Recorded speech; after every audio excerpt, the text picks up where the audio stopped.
2020, this year, Christmas is cancelled. Santa in prison.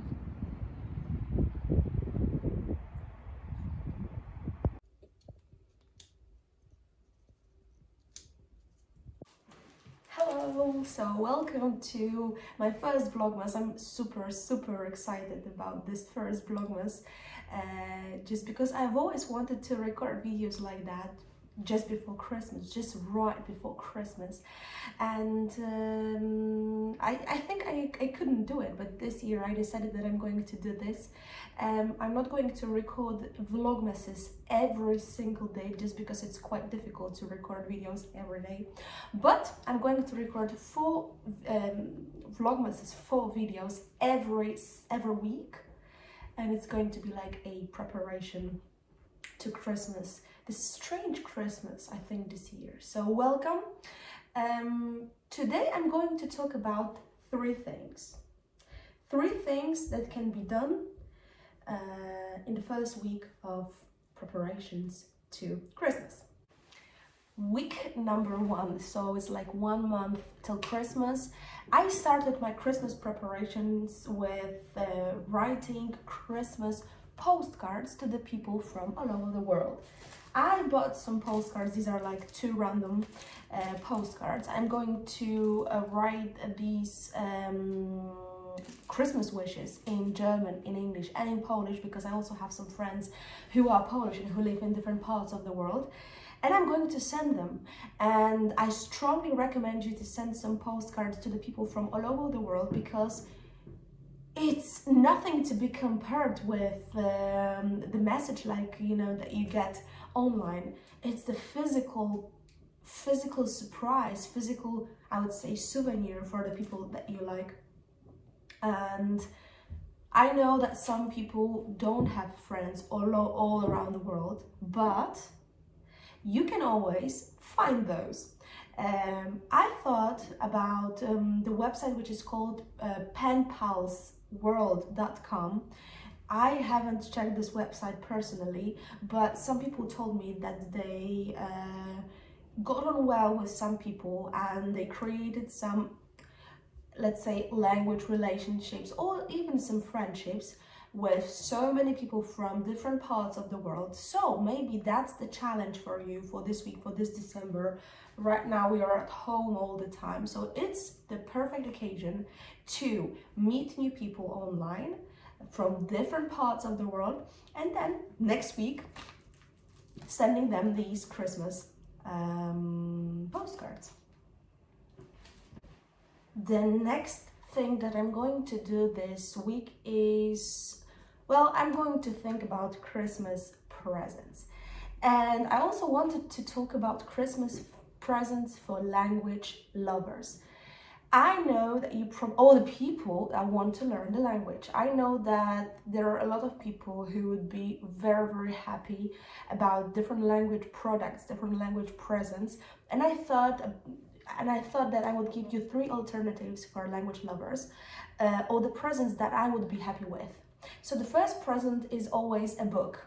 You can always buy a book for a person who likes languages.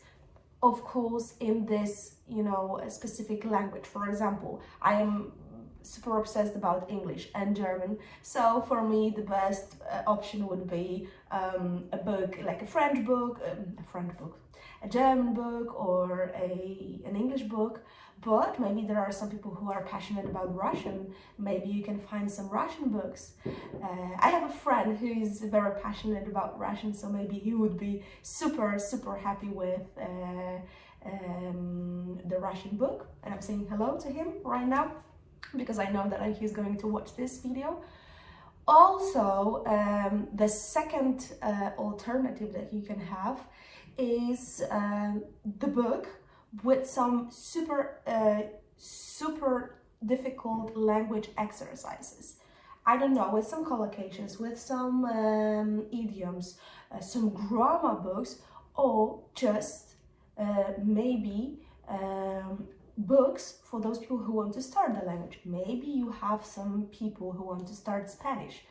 try to think about some Spanish grammar books, Spanish vocabulary books that they can do, that they can, organize for themselves. I think that's a very good alternative for people who are learning languages and for those people who want to start.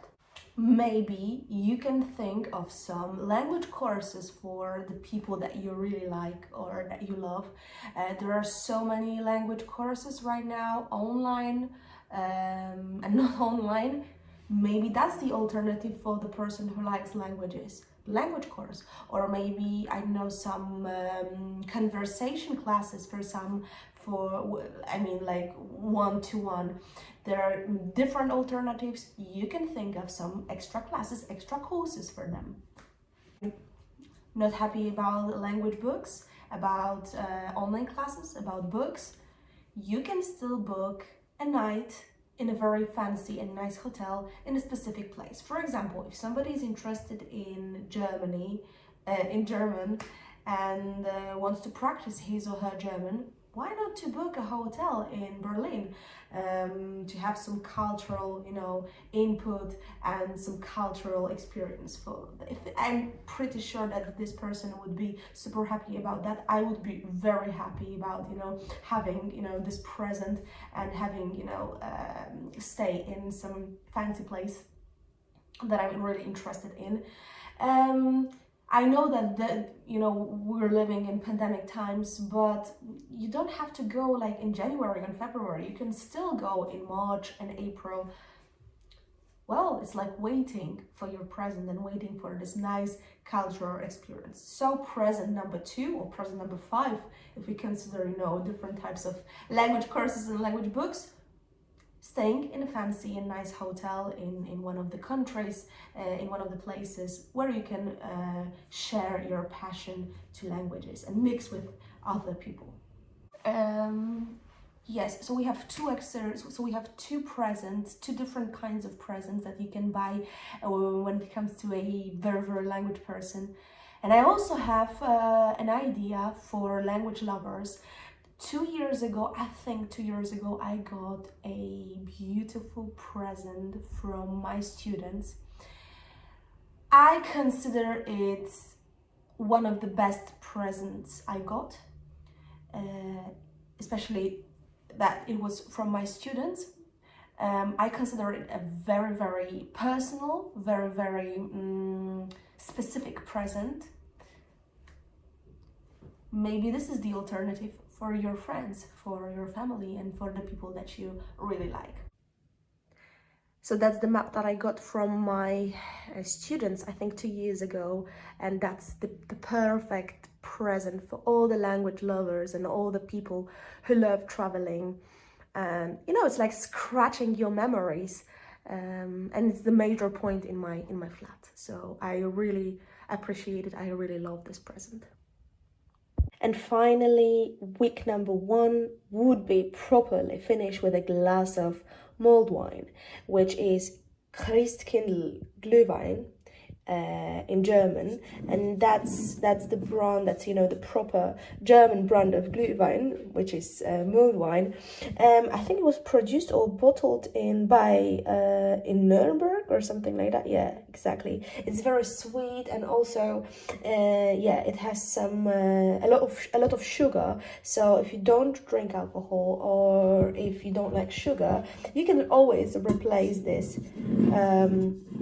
mulled wine with ginger tea. Here I have one of my favorite brands, which is Tikane. I think I used to drink more Christmassy tea, which was Irish cream.